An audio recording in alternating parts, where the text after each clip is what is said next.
So we don't know exactly what the metaverse will be like in 20 years' time, but this is something we can start to think about what sort of world we want it to be.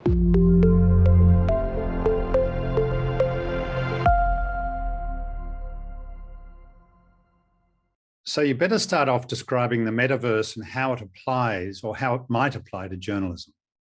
The challenge with understanding what the metaverse is today is when we talk about the metaverse, we're imagining some kind of 3D version of the web where you step into it and you become much more part of stories.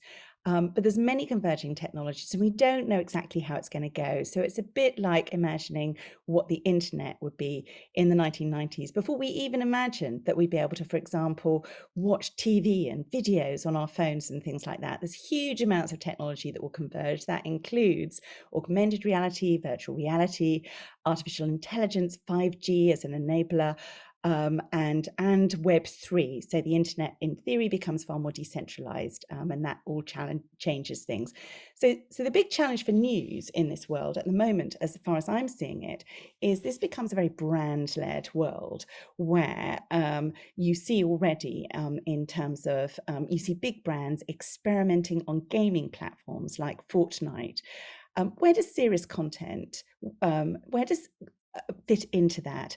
Will consumers become less and less able to access that? Will everything be mediated by platforms? There are big challenges ahead. And although I think it's very difficult for news to have a very specific strategy about the metaverse when we don't know what it is, it's really important that news organizations start to engage with this future and think through how news will work with Gen Z audiences in this sort of more game-like world. So what you're describing is what can be a completely immersive experience, almost sci-fi, almost unimaginable in its breadth and depth at the moment, which almost takes the journalist, not the journalism, but the personality, the journalist himself or herself out of the story. Am I getting close to it there? You're really transporting the person in the lounge room into some foreign place to have a quite intimate experience. Yeah, I mean, that was certainly one of Mark Zuckerberg's ideas about future of news, that it would be less mediated and you would just essentially teleport to yourself so you could see it to yourself.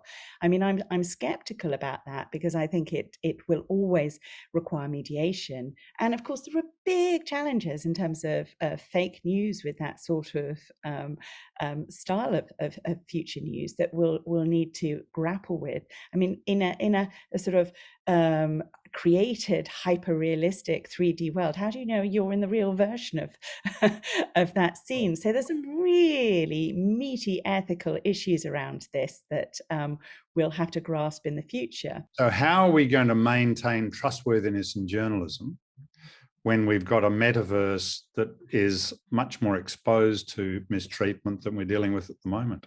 The way I see that at the moment is that will come down to trusted brands and clearly focusing on content is from a trusted brand. It won't make sense otherwise, especially given this sort of very commercial focus on the metaverse and it will be a sort of very brand-led world. So strong news brands and clarity of labeling that content so that you know it's from a trusted source is going to be absolutely critical, and working out how to do that in a very different very different formats and things will be critical. So in that case, we're looking at trusted brands like the BBC, the ABC, the New York Times, and so on, but also an increased level of transparency so that people using artificial intelligence can actually see how the stories are developed. Absolutely. And we've seen that in the early days of even 360 VR. For example, it became very common for people making documentaries and using 360 to remove people from shots and things like the director, to take out the tripod, and responsible news organizations like the New York Times and the BBC were very clear about what was left in the shots and things like that. You get into this world where we know from studies the viewer is much less aware of any directorial mediation of those shots. And so it's absolutely critical that trusted news organizations have absolutely transparent policies over any manipulation that is there. And this goes to a much deeper level in the future. What regulation are we going to have to deal with, and what ethical considerations and what codes of conduct are we going to have to deal with as we head into this kind of sci-fi immersive kind of journalism? So the first thing I'd say is we shouldn't throw away what we've got. We should try and see how we can apply what already works to new things, and that includes any legislation as well as regulatory codes for broadcast, and then figure out where it doesn't work as well. But rushing in too soon with legislation again could kill innovation. So it's that balance. I wonder how defamation law will change with this new kind of immersive experience, where so many people have instant access to so many things. But you're talking, I mean, just like with the internet, about an increasingly sort of international, borderless metaverse, and that's a challenge for regulators again to actually enforce stuff. And likewise with suppression orders, and contempt orders, and a whole lot of raft of legislation that's designed to keep the media away from facts and public interest, matters of public interest. Those things become much more complex in the kind of environment you're describing. Absolutely, and here's the sort of thing where it could go two ways. Actually, those suppression orders and things are easier if you have platforms in control. At least you can plead with the platforms to have takedown policies and things like that. If the Web 0.3 view of the internet, which means that it becomes increasingly decentralized via blockchain, if that view is the sort of dominant future where these platforms have less power over things, that is going to be extremely difficult to work out how to take stuff down. And not impossible, but that will require some very different sort of thinking to work out how to do that. Currently, politicians and regulators deal with journalism in the present.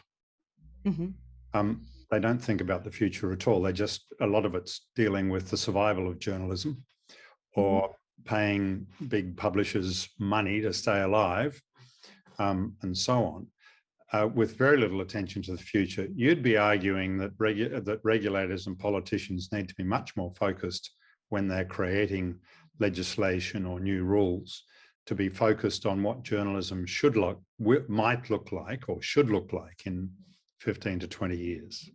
So we don't know exactly what the metaverse will be like in 20 years' time, but this is something we can start to think about what sort of world we want it to be. We can think about the good things we want there. We want access as part of our democracies to truthful, honest news, objective news. We can start to think about how that could happen. And there are things we'd want to avoid in the metaverse as well. And so it is vital that we start planning for the sort of, if the metaverse is a sort of a series of alternate hyper-realistic worlds, we can plan for what sort of worlds we want. And we need to think about the ethics and the sort of human values we want to see portrayed there, and how that impacts on news is critical. Also on the audience too, because already you've got inequality of audience.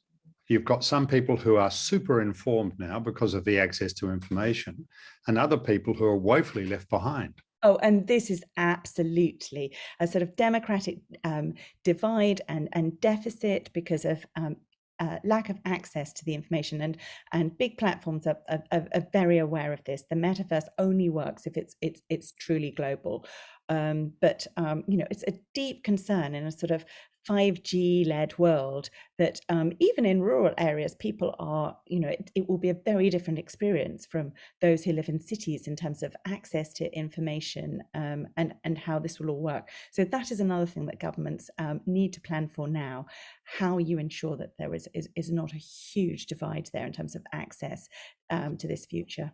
Fascinating and exciting. Thank you very much indeed. Thank you.